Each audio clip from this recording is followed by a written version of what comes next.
As we transition from the old year into the new year, let us stop and pause and ask a question. What does the world need most now? And then, what do I need perhaps most? My answer is compassion. Compassion will heal the world, and it will also heal our hearts, our own hearts, so that we are becoming able to enter the vast mind and are not stuck in a little selfish life where we imagine ourselves to be the king of our little imagined kingdom and always are frustrated when things don't work out the way we want. Compassion opens our hearts and the hearts of others and helps. Well, let me give you an example. Last Christmas, I decided to make an experiment and joined our Food for Life team. We went right into the center of Berlin's criminality, Cottbusser, where you can buy everything from human beings to drugs to guns and so on. As we put up our table where we wanted to distribute hot dal and bread and all this, the atmosphere was dismal, foggy, frustrating. But everything changed when we took off the lids from the pots. The homeless people started to come, like really bees come when you open a jar of tasty honey. What was very surprising were three things. First of all, they became so respectful and kind towards us. Second, and perhaps more important, they were very kind to each other. Oh, let him go first, he only has one leg. You are worse off than me. You should first take this hot meal.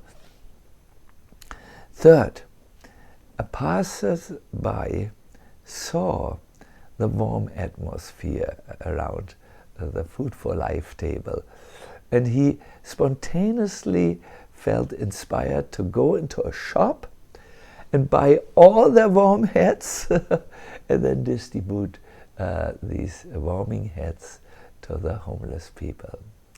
Yes, compassion spreads when it is seen. It is like a light.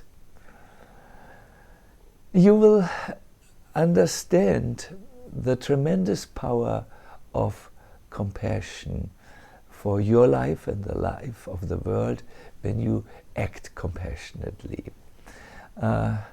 There's a saying, I hear and I forget, I see and I remember, I do and I understand. There are a few little tips I would like to give you how to be compassionate, and I want to say before I list them, do it genuinely. Do it in a spirit of giving.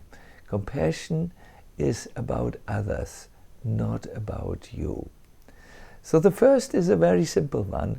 Give your time and empathy to others by just listening to their stories and giving them an ear. That will relieve so much pain, so much knotted consciousness from people's mind.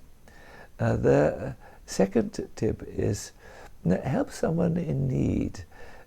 It could be something as simple as helping an old woman across the road, and it could be more complex by joining a charity or opening one yourself or anything creative. And the third tip I would like to leave you with is give small gifts of hope.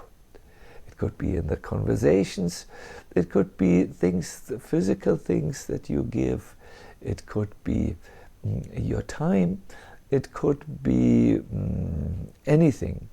There's a statement in the Vrindavan Mahimamrita. It says that someone who helps others with clothes, with food, and things they need are immediately recognized by Krishna and accepted as part of their family, or his family. There was once an amazing little incident.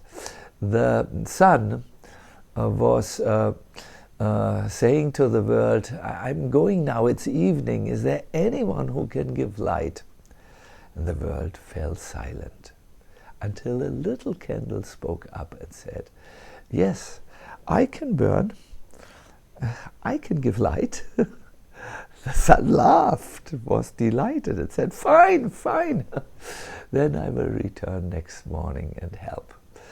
So it attracts the attention of the Supreme when you act compassionately towards the creature, the creation. Therefore, my little message for 2025 is very simple. Be boldly compassionate.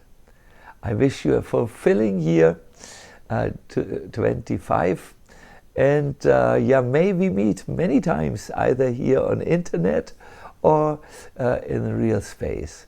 All the best.